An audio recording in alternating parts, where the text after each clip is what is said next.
In this video, we will cover 7 ways for procrastinators to keep an effective to-do list. As our lives become busier and more complex, the amount of tasks we have to complete each day also increases.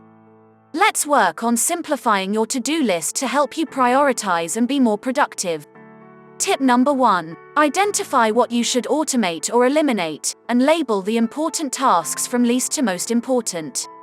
Making sure you utilize your time effectively is far more valuable than working longer or trying harder to have more time. It is crucial to distinguish between what is necessary and what isn't, and make clear distinctions between work that must be done and work that would be nice to accomplish. Put your efforts into things that are worth doing and let go of those that aren't. Identify which of your tasks will primarily affect your goals. You should spend the majority of your time doing those meaningful activities, not on unproductive tasks you aren't that good at or that don't contribute to your success. Tools can automate these non-essential tasks, and virtual assistants can oversee them, freeing up your time so you can focus on doing meaningful things you are uniquely qualified to do. When you automate parts of your life, you can focus on innovating and enjoying life again. As well as performing repetitive tasks well, the computer can keep track of your to-do lists and remind you about important tasks later. Keeping tasks, ideas, and projects in your head and hoping to remember them later is just a waste of intellectual and emotional energy.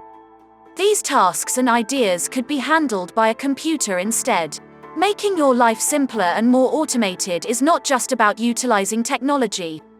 You can also incorporate solutions into your life by creating a system or method that easily fits into your schedule. Laying out the steps in advance lets you accomplish the entire task without having to constantly reinvent how to accomplish it. Creating routines and systems with your life is also possible. It might be worthwhile for you to automate some of the tasks you regularly perform, such as collecting data from multiple applications and producing reports that are then sent to stakeholders so you can work on your own projects. Despite their monotony and repetitive nature, these tasks are nonetheless essential.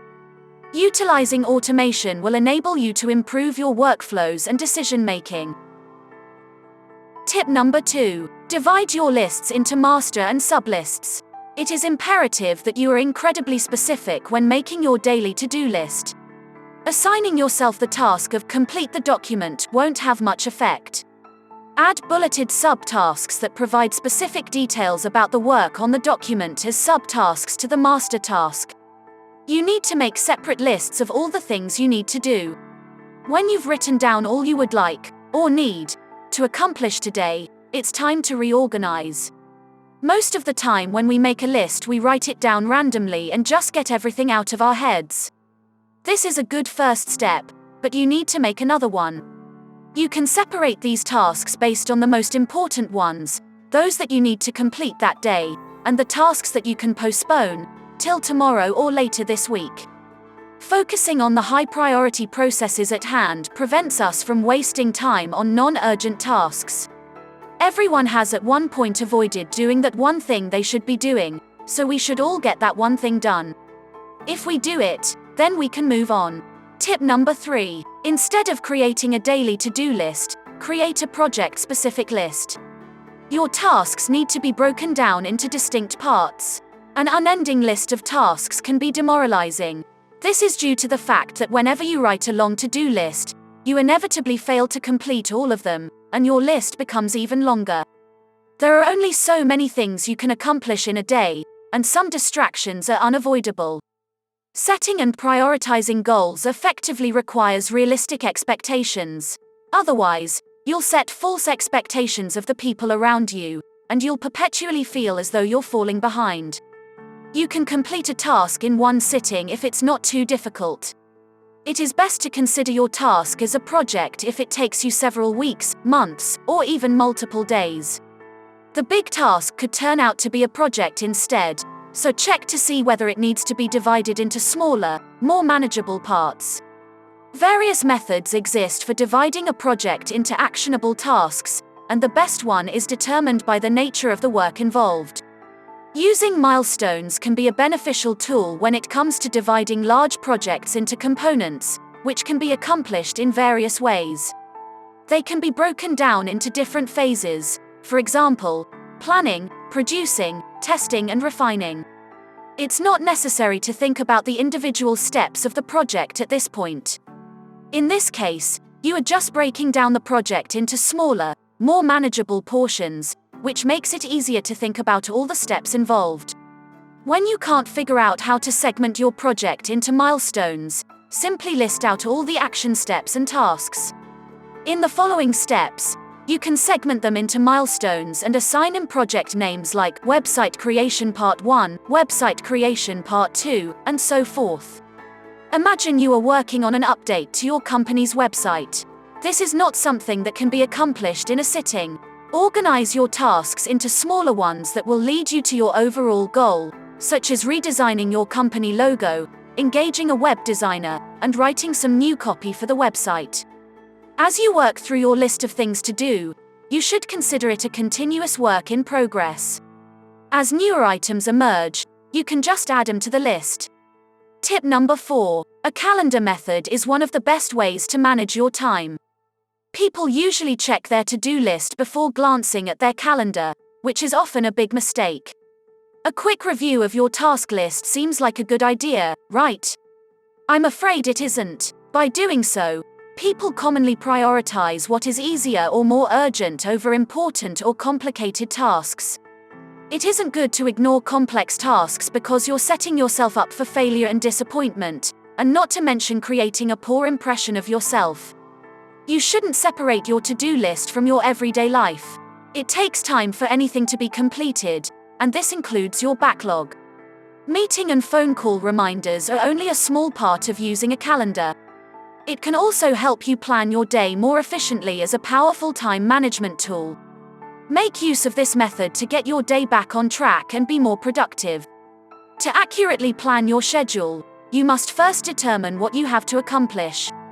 Referring back to tip number 4, once you have broken the projects down into actionable steps, it will make it easier to plot them down on your calendar. The human brain performs better when time is limited, but sometimes it's impossible to predict how long a task will take. When you commit 30 minutes to go through your emails every morning, you will at least know how long you have to devote to this task. You won't be penalized if you don't finish in time, and you'll be able to reassess and make changes the following morning. It's possible that you can't get everything done in 30 minutes and decide you should check your incoming messages for an hour every day. Having this kind of learning process means you're always discovering what works for you, and you can apply it to every facet of your work. Tip number 5. Ensure you have time for personal needs and for emergencies. The distractions, emergencies, and interruptions you will encounter each day will prevent you from getting those 20 tasks finished.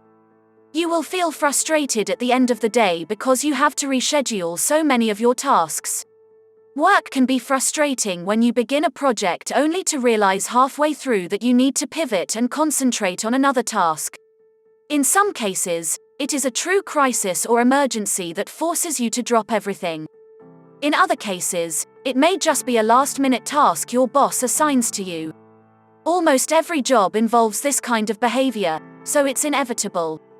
Making time for yourself is not only important for yourself and your mental well-being, but it could possibly also streamline your efficiency when it comes to handling the less enjoyable aspects of your schedule and daily tasks. As a result of feeling disordered, people perceive they don't have enough time. Suppose there are some people who are extremely happy who make time for themselves, but there might be a small percentage of people who make time for themselves were found to be somewhat happy. Do you think that because they are happy people, they take the time for themselves? Or do you think these people make time for themselves in order to be happy? Do you think that happiness or time comes first? There is no way to say for sure. It is more likely, however, that the more time you give yourself, the happier you will become.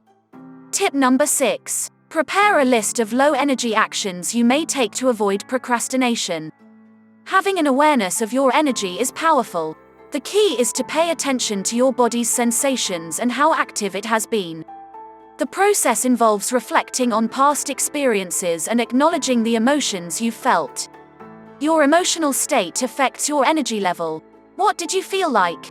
stress, anxiety, excitement, or maybe a combination of all three. When it comes to managing personal energy, emotional intelligence is critical. Perhaps you're tired or stressed out about something when you feel awful. Regardless of how little impact your procrastination activity may have on your goals, it should still move you forward in some way. Prepare a different list of things to do that need to be completed but are really easy. Regardless of the small effort, they will help get you closer to your goals nonetheless. If you really want to get to your goal, you must adopt the attitude that even small steps can bring you there.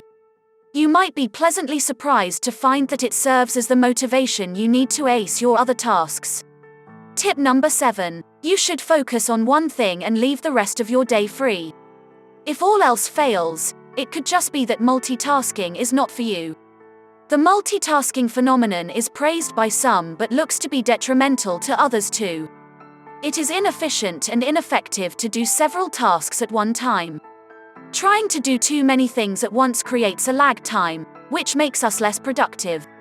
Our brain needs time to switch between tasks.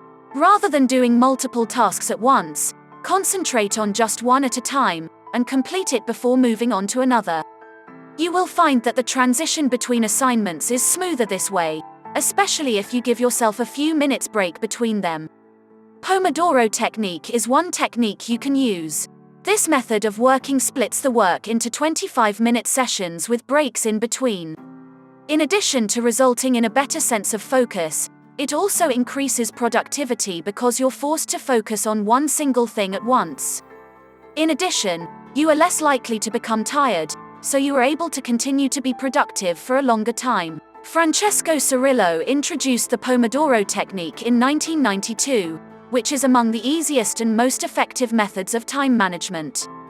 The name Pomodoro, which means tomato in Italian, was coined simply because the home timer he used came in the shape of a tomato. Several devices are available today that help you count the exact 25 minutes you should spend working. In a Pomo, a task is focused on for 25 minutes, followed by a 5-minute break when the Pomo ends.